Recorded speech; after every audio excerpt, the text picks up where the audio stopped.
I recently got to work with him as part of the Left Right Media City Green team. Today's speaker can come into the world media through a traditional route of communications. So he didn't take any sequences like we are or anything like that. He didn't work years at the firm or anything.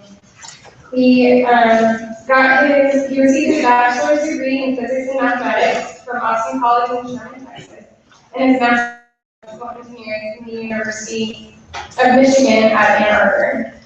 After working as a hardware engineer and technology interface expert for IBM for over 10 years, he decided to apply that technology to the explosive digital media world.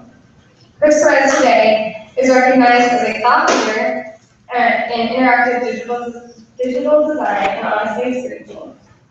His first career move into the digital world was CityGram Austin. It's known as first of its kind mobile magazine and lifestyle app, which blends interactive editorials and advertising to give the user an engaging experience. It's a narrow technology that is sought by many clients who come to Chris as part of the Left Right Media, his creative and digital publishing company. The story he's going to share with us today is not only one of media, but it's about entrepreneurship as well. He spoke last year at the Mobile Mayhem event at the Parsons New School of Design in New York, and most recently at the Adobe Max conference in California. Now, making his first ever appearance at Axon Week, I'm pleased to welcome Chris Perez.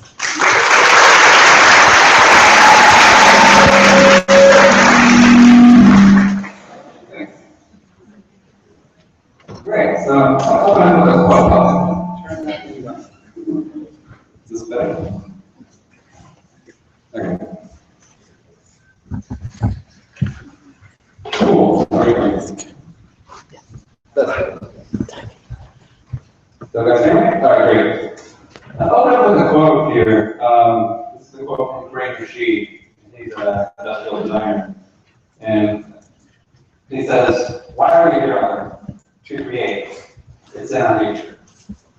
I want to start to talk this quote because I think it answers a really good question, and the response speaks for a generation. We seek out questions, we uncover answers, and more than ever, we're discovering the entrepreneurial spirit that runs through us.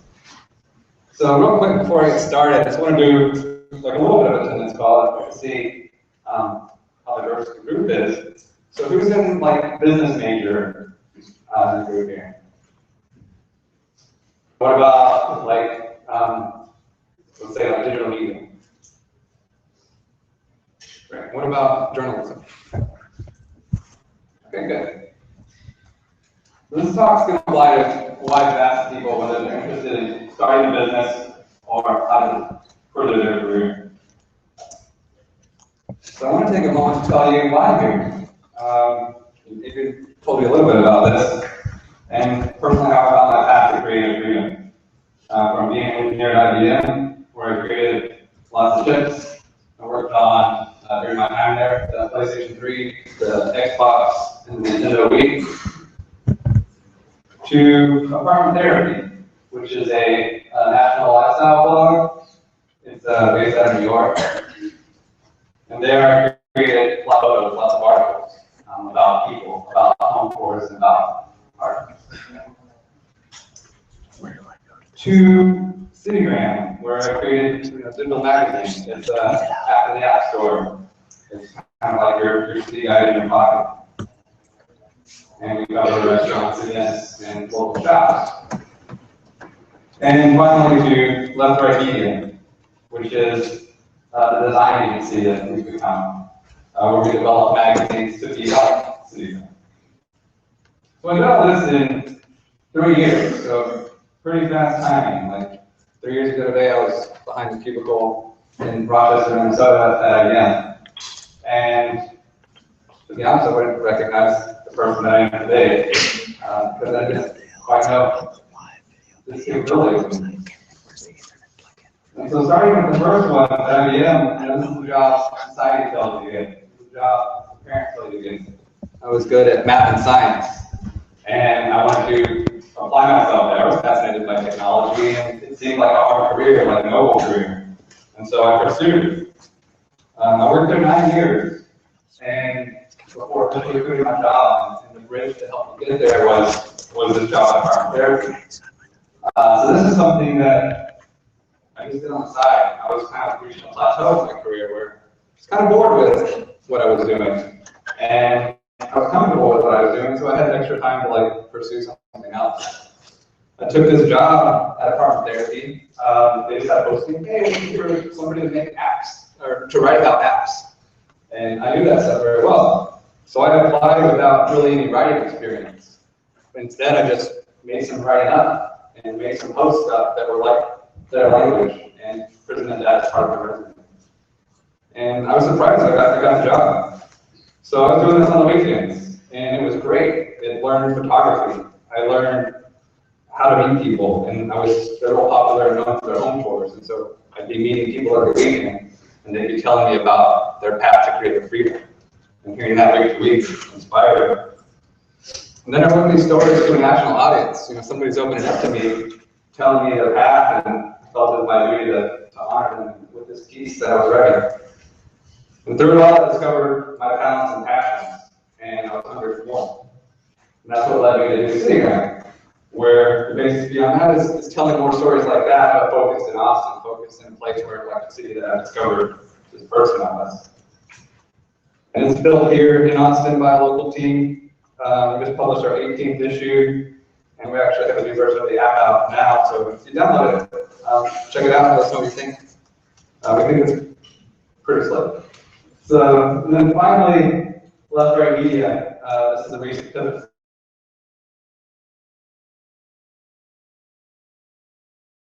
What we're great at, finding our focus point. Not just building apps, but for magazines, but apps for events, sales enablement, and for training. So we're excited about all those new opportunities. Let me show you a little preview of what we do real quick. As we say.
So I'll tell you the story because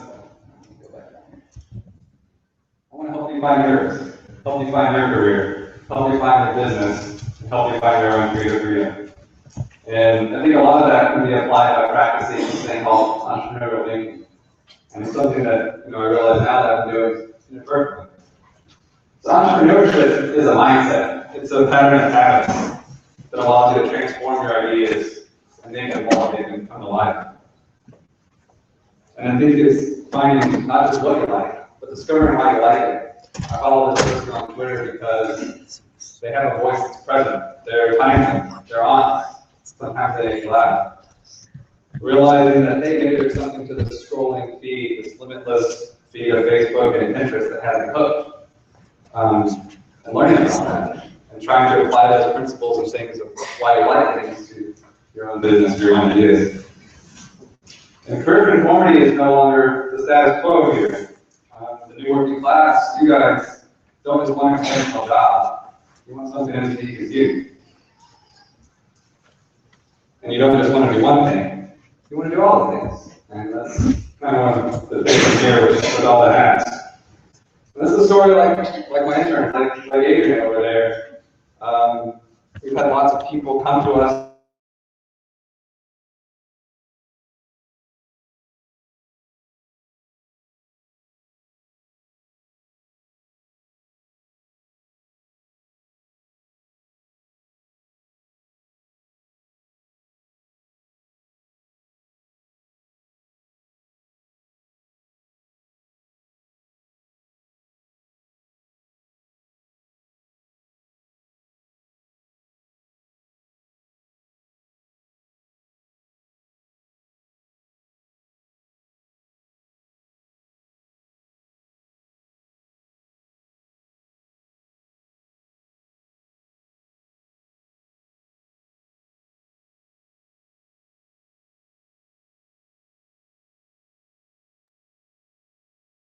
Mindset and apply it. Quotes here in between each section to kind of navigate it. So this one's from Gandhi. Live as if you were to die tomorrow. Learn as if you were to live forever. This is a great quote, and I put it here because I believe that learning inspires. Learning gives us confidence. Learning is what allows us to leap into the unknown and emerge victorious. And entrepreneurs connect to people. They connect to knowledge. Knowledge and people have never been more accessible than they are today. Entrepreneurs make it their hobby to get connected to both. So do that. The best people are always learning. On the job, between jobs, at home, or in the classroom. And the great thing about today's generation is we grew up knowing where to find all the answers. I remember Christmas last year, my cousins got this rainbow balloon for Christmas. And it's this toy where we stitch together colorful rubber bands to make bracelets, rings, or animals. And I remember them all with their iPads out, watching YouTube videos about making these things. And I was kind of caught me off guard. I mean, these kids haven't just learned how to learn, they learned the way they like to learn. The owner's manual that was correct was off to the side. And that's a great skill. And we can gain more perspective now than anyone before us ever could, because we have tools like that. We have the internet, we have mobile connectivity, we have social networks. So let's gain that perspective. The bar is higher than ever was before. So how do you go and exceed beyond your expectations? So one action item I have here is to reach out and learn from someone you admire. Be an intern somewhere. Work somewhere for free if you have to. I was at a social marketing event in New York a few weeks ago, and this young kid approached me and he said, "Hey, after learning as an entrepreneur, I just moved here. I want to work for a startup. I have these coding skills, and I'm having a hard time getting in the door. What do you think that I do?" And so I discussed with him how's he applying, which companies does he want to work for. And he had a good idea, and he said most of them don't have job openings. I said, don't let that be a deterrent. Just apply anyway. Find the emails. Find who you need to contact and ask. Especially in a startup run, we're often too busy to even ask for help. So if somebody came to us openly, we would accept it as long as this was a file email and it was applied to what I was doing. So do things like that. The other thing is to make networking a habit. Everyone has time for a free lunch. This is really true. Make it a habit to network and meet people. I told them too, great thing you're coming to this event, you met me, go to more. Find the events, the companies you want to work for are hosting. Go to their meetup groups, see what they're doing on Twitter or what they're talking about on social media, and attend those things. You might not just get connected to that person, you might actually meet the person that would eventually hire you or work for them. And meeting more people allows you to be more creative anyway. You find more problems people have. You get outside of your bubble of what's normal. And you're able to evolve your own ideas or personas. So find a way to get in the circle you want. And this personally happened to me where I was making a bridge from apartment therapy to CityGram. I confided in one of my most trusted peers. I made a demo of the app. I said, hey, I want to show you this. And is this a good idea? I might leave my job for it. And so she looked at it, took it very seriously, and after like being excited about what I created, got in her car and emailed people in the magazine industry. She knew, hey, I have a friend who has this magazine idea to fill this demographic. Can you meet for lunch? I'm buying. And they all said yes. I all got those hooks in. I all met them. I had them tell me the idea was good, and that gave me the confidence.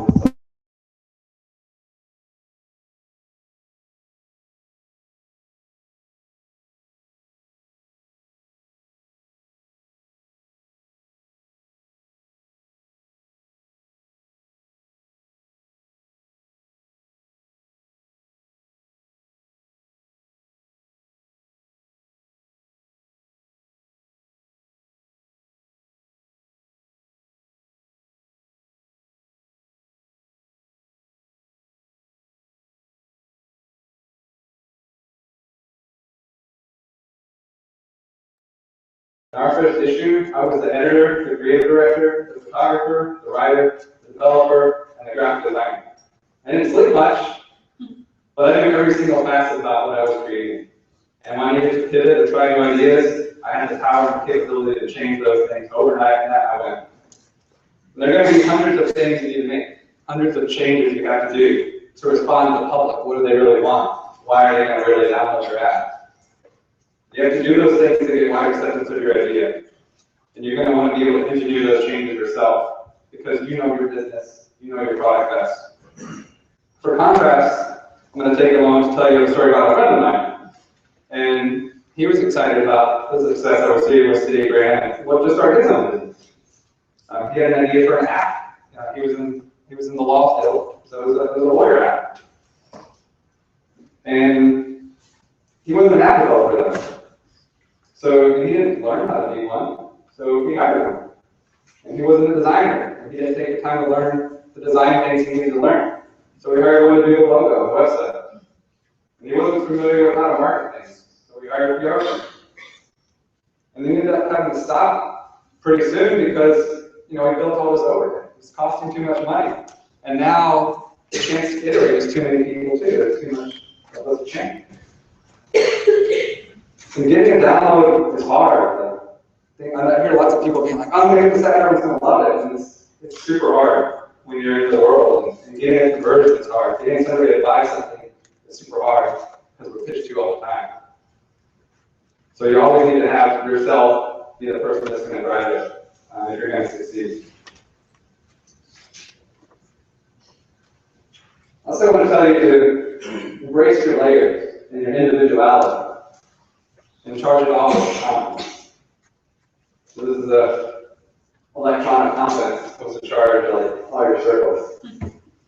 So on the surface, it may seem like, hey, this guy wasted 6 years of education, earning a master's degree in engineering for something his business doesn't require.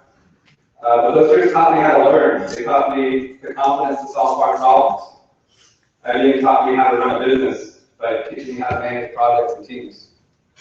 And so only you've been through what you've been through. Only you've grown up with your experience. So convince yourself through that only you could create your business or your career. I was convinced of this. I was like, I don't know any one person that can design this thing, develop this thing, do photography, so I have to do it. Even the most compelling businesses go through their bouts of trial. And if you're not confident in your ideas, then you'll fail rather than persevere. So make that confidence come strong. And luckily, again, your generation is wired to do this. I was talking to a UT student, and she was a popular Instagrammer, so we were teaching her Instagram.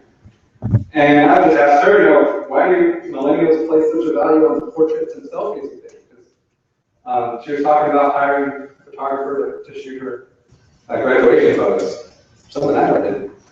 And she said, I think we're just more confident than ever. And we're not afraid to show people who we are. That's a strong trait. And that was an unexpected response.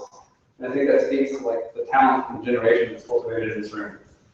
So let that be your strength. And the action here is to take some time, maybe this week, maybe today, and be honest with yourself. What are your skill sets? What do you love? What are your ideas? And time to do this. So write this in your book. This is, example of my book. This is what I was doing. This is what I was doing. I'm going to add some more of this in a moment. Now after that, start your favorites. Find out what you really care about when we see them on the page like that. We think good ideas to death when we should be acting them to life. So entrepreneurs dissect their dreams under a microscope. And we have too often just think at surface. Hey, it'd be great if I made this granola bar. But think about the marketing, the packaging, what it would take to make that. Go deep with your ideas, bring them to life. And avoid the early patent trap. I hear lots of people being like, I don't know if it's patentable or not.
Help me define what it is. So that's the local, it's going to have great design, it's going to have great photography, it's going to be written by local writers, the city best, and it's going to be fully interactive. And that was cool to me because like now I can apply myself, I can apply those engineering skills and the development skills that I learned. And then realizing again like what was missing. I didn't know that at the time. So maybe I can figure it out. I downloaded the software that is used to make the digital magazine like GQ. I researched to find out where it is, and downloaded it, and learned it, and learned InDesign and this thing called the WDDS. And through that, I felt like, yeah, I can make this thing. So take time to connect those dots, put those connections in, and let your ambitions and your skills be connected to your personal development. Deciding what not to do is as important as deciding what to do. That's a quote by the late Steve Jobs. So entrepreneurs know that ideas are free, and businesses aren't. So the trick isn't just having a great idea, and say you come up with something great on that lead test, but making sure that idea translates into real business. And if they don't make business sense, then as an entrepreneur, you have work your pursuit. So take some time to think about that. Don't take the leap without assessing the costs and the risk. When I decided to leave my job, I had an idea of how much it was going to cost because I knew how it was going to be built. And I have this software I need to buy. It has an expensive license. I know how much photography costs because I know how much I get paid for my gigs. I know how much writers cost for posting articles because, again, I was one of those, so I knew how much I got paid. So in that, I was able to make this trajectory of how much cash I had savings, how much I could let this run to give me some runway to make it work. And at the time, I was also in a position where I could take a risk. I had dual income. My wife worked, didn't have kids. And so it became that chance for me, what am I going to regret more? Taking this risk or not? The time is now. The worst thing that happens for me was, hey, let's go a degree and go find another engineering job. So ask tough questions when you're getting to that point. What problem does your idea solve? Is that a big enough problem for everyone? How much will it cost? And why will people pay that much for it? And why will people need it again and again? And you should know these answers. For me with CityGram, what problem it solves is it makes a digital magazine in a city that doesn't have one. Austin has a lot of attention, a lot of focus. That was a good opportunity. Is it a big enough problem for everyone? I thought, yeah, I was assured by it because every coffee shop I went into, people were reading media content on their iPad or iPhone. How much will it cost?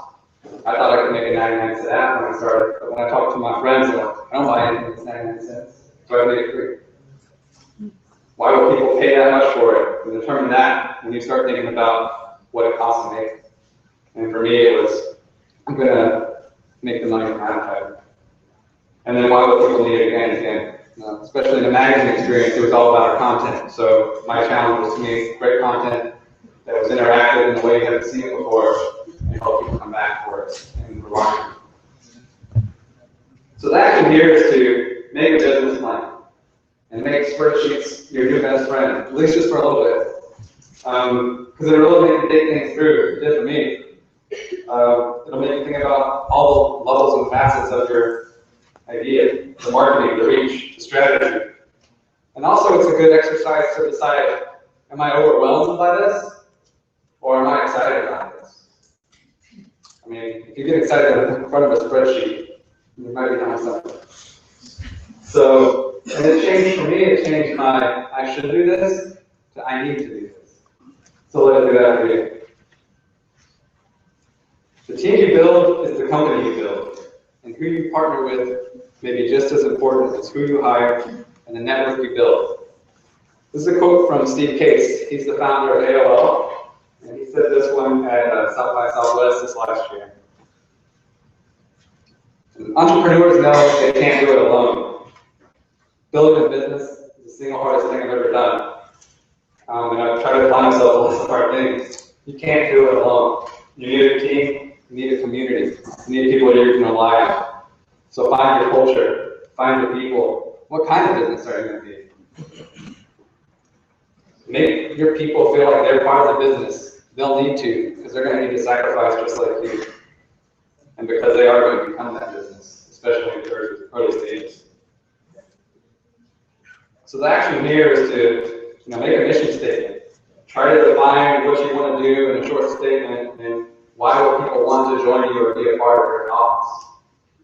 When I was writing CityGram and I started, I had a list of columns. We're going to have an art column, we're going to have a fashion column, we're going to have a food column. And I knew who my writers I wanted them to be because I wanted the best writers for each section, the most popular bloggers for each section. And I didn't know them. I knew some of them, but I didn't know all of them. So I sent them an email and I said, gave them a little snippet of my mission statement. Asked them if I could meet them for lunch. And then when I was there, I showed them this magazine that I was making and asked them if they would be a part of it. I went from a complete stranger to after a meeting saying, yeah, I'm right for you, just build it. And so that's what gave me the confidence to do it too. I started rallying this crew. And then find a co-founder. This is another piece of advice that I kind of ignored myself for quite some time because I was so like, I can do this myself. But I was wrong in this one. You need a co-founder to be your soundboard. You need somebody to see your vision. And you need someone to help interpret the response in reality and what you should be doing. Owning a business is hard. Being an entrepreneur is a tough, isolated place.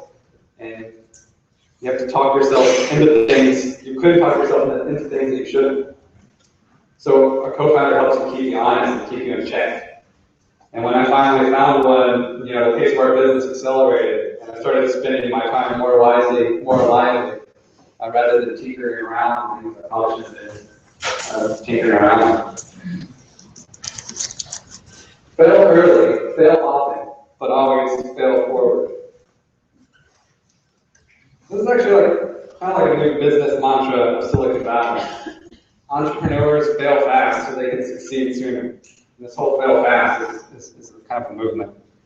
I heard about this at South by Southwest as well. There's a Google X executive. They're responsible for like the space program they're working on, the self-driving cars that you may see around. And the whole idea about it is it's really about putting the products in the marketplace. Don't iterate them to perfection before releasing them. Just put something out, and then be prepared to be wrong about everything. They were talking about Google Glass and how much they were wrong with that. And don't sit on your product. Just get it out. I know all our friends that, oh, once we release this, that feature, we're going to release it. But you're just holding yourself back, and you might be making something nobody even wants. So listen to what the consumer wants, too, and how fast can you iterate to their needs. And that only happens when you release something. On the product side for us, this is exercised by a lot of information online. I had a lunch in it. We had 400 people there. We had food trucks, cocktails, had these iPads all on display, and people were interacting with the app, and it was projecting on the walls, and people loved it. But I didn't get a ton of downloads at the time because I released just an iPad app. Nobody brought their iPads to the event. And so that was like, the next time I have an event, I have to get an iPhone app version with it. So I made one. The next issue we had one, and then when I started having events, it became part of the ticketing process. And then I started getting, hey, I 400 people here, I 400 downloads for sure. I didn't see people coming to the issue about it. So I released weekly updates, realizing that's what I needed myself. Oh yeah, there's something that they can come back and maybe they will. People, I noticed how they were using the app. I always look at how people are using the app, and you should do that too with your idea or your product. And I saw that people were confused by the newsstand. I was always the only app in there. And this newsstand, which I thought everybody knew about, just because I really need that involved too much. So I changed that. I made it a standalone app. I made it something that more people recognize. On the revenue side, this iteration of listening is, kind of like an evolution from being Citigram to being the digital agency. So Citigram was a free magazine. We made our money through digital advertisements and making them interactive and making them not look like ads, doing a lot of design for them. And we got traction there, but it was long and slow. What was faster was when this agency called us up. Hey, I noticed you're making this magazine. It looks really good. We have a couple of print publications that need an app. Can you make it for them? And I said, sure, without really knowing how I would. But that opportunity allowed me to find other people and build a team. So listen to that. That wasn't what I originally thought the business was, but that was an opportunity I listened to. And maybe the business isn't sitting there. Maybe the business of making publications like it. So the action here is to establish a reliable feedback loop and prefer the drinks because you're more honest. They're more honest too. Ask your friends about your idea, your career advice. Ask them for if they see the talents that you think you have, and ask them if they think these things you're thinking about are worth pursuing. You don't have to take that advice, but you should ask them because you need to train yourself to ask questions. You need to train yourself to know what you need to listen to. You need to train yourself to what noise you filter out. And you need to decide what's best on your own. And that only happens with practice. So take some time to do that. We're here to put a dent in the universe. Otherwise, why else even be here? That's Steve Jobs again. In the future, we'll see more entrepreneurs than ever before. And what's in common with all these things is a sense of being proactive. Not perceiving things that I don't understand or things you don't know as roadblocks, but seeing them as opportunities for you to learn and act. If I find myself encountering a situation or someone asks me something and I don't know, I guarantee I know that answer tomorrow and I look it up and I'm trying to learn those things. And that's something that you can apply to what your pursuits are. Find this. Find where the intersection of creativity, passion, and skill lies. Find your heart. Find your confidence. Make your career, make your company different, and focus on purpose. It's not about building products and making money. It's about building community and things that matter. And there isn't a better time to be an entrepreneur than right now. So be a part of groups, be a part of meetings, and be a part of affecting change.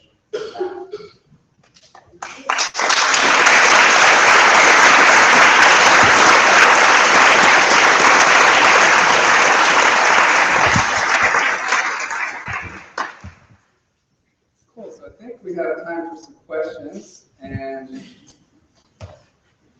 anybody has some? Anybody? Yeah. How does City Grove compete with other Austin events that you find come to? How do you guys establish yourself? We're in the same place. What's interesting is like, find out that when, this is a publishing statement, but everybody's figuring it out. And everybody has like small teams. And so even a team like U512, like they succeed in certain areas, you kind of try to find it. So we get in there because whether we do Facebook marketing, do things on Twitter, we are kind of doing the same things, but we try to be, where they're trying to say, here's every event happening in town. And then for me, when I do that experience, I get overwhelmed. So we try to be like, here's the 10 best events. And we have a certain audience too. It's popular, it's kind of skewed to the youth because of UT. So we try to build that. Here's the art events, here's the free things going on, here's what we're going to. And so when you have a shorter list, and you also have an app, they just released one too, but it's still just a quicker experience, I think. So that's how we kind of differentiate. Yeah, right. Yes, you said the revenue in the beginning came, or most of your revenue comes from advertising. I was wondering how you sought out the advertisers, I guess, or the advertisers for your ad. Did you have to go out and approach advertisers, or is it something that came to you? I had to go out and approach, and it was harder than I thought. Again, I was kind of in this bubble of engineering, so I thought like people understood some things. I was like, oh yeah, we can have digital ad like the 7 Vanity Fair at QQ, and we were like, I don't know, I don't have that pad, or I don't know what that is. So I had to go and, I was pitching them through emails. I kind of got some hooks in, and then realized that people were confused by my product. So my last point was when I started being like, and again, it's because I could design it. Here's your ad in the magazine. Here's what an interactive ad can do, and here's you on this page. So one of the first ones I got was like a real estate firm, and I showed them like, wouldn't it be cool if you had a slideshow of the latest properties that were on sale, and you had buttons to contact and call the agent on the spot. And I built it. I showed it to them. And then they're like, I want that. And then I learned that's how you do it. But it took a while to get there, and it still was hard to build traction because I also was competing with being in a magazine. Like, who the heck is this kid? And what the heck is this? And okay, let's see what happens and see if you get the audience that matters for us to pay attention there. So it was a building process. Cool. Any others? Yeah. How did you get City Grove on meeting, and how was it networking since you weren't around the magazine atmosphere? How did you start your networking? Yeah, so the networking started with just bloggers. And it was through the bloggers I met through Apartment Therapy, so I featured them because I was like, oh, you know, we're going to have a cool home on the internet, so let me feature in this blog. And then I met them, and they were really cool people. So that was starting my network, but since Austin is so small, network ain't neat. So if you knew, 10 people, you kind of knew how to get around town. I was also doing a lot of photography in the food realm, and that was very popular too, so I started knowing the chefs in the area. So I was kind of, by being a service to people that, were influential, kind of got connected there. And then through that, you start I was going to events to photograph them, and meeting those people and players too. And then when I started the magazine, I didn't need to say that I'm writing this. The writer who was already writing for stuff was like, I'm writing this for City Grove. So, they get access to stuff because they know their work.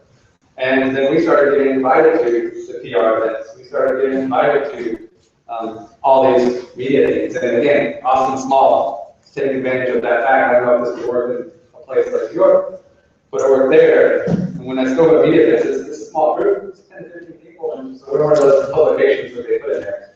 And then that network builds from that. Did that answer everything? Anybody else? Did you teach yourself front-end programs? I did. I do some coding stuff for school, but not a lot. And this stuff changes all the time. So it really doesn't matter. Like what I learned in school is used now. So I started with like what site am I going to use? WordPress. And so I started developing, doing some stuff from there.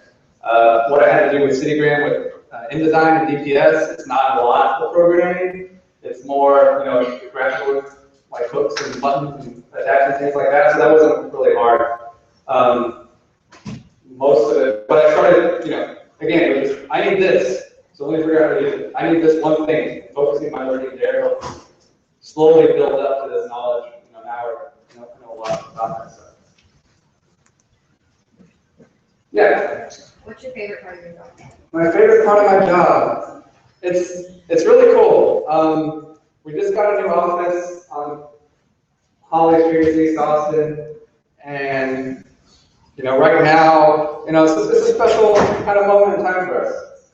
So it's awesome to go in, and I have great designers and great people working for me, believing in what I do, feeling enabled by what I do. I have one of our designers named Hallie, and she came to me at that time when the agency approached me and said, "Hey, we want you to make some more magazines."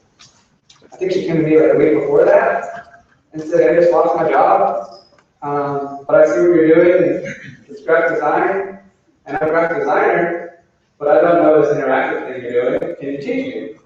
And I'll do it for free. I have 10 hours a week. I can come on Thursday and Friday. So I said, sure, and I taught her. And to see her from that point to being a lead designer and working on these projects we do, that's special. And so just those little moments of realizing helping people become more than they thought they could become as fast as it happened is the best part. Okay.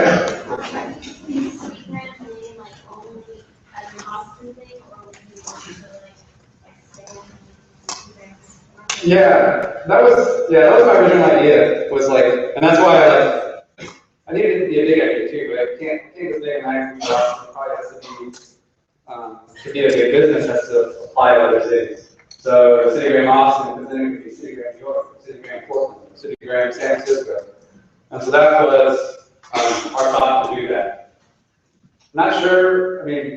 That's still a goal of ours, but it's taking a little bit of a backseat to the agency and being like, oh, it'd be cool if we made, Nordstrom's sell that or something like that. So that's kind of where we're focused on. Any others? All right, we're good. Well, feel free to email me. Feel free to send me something on Twitter or whatever. I'm here to help.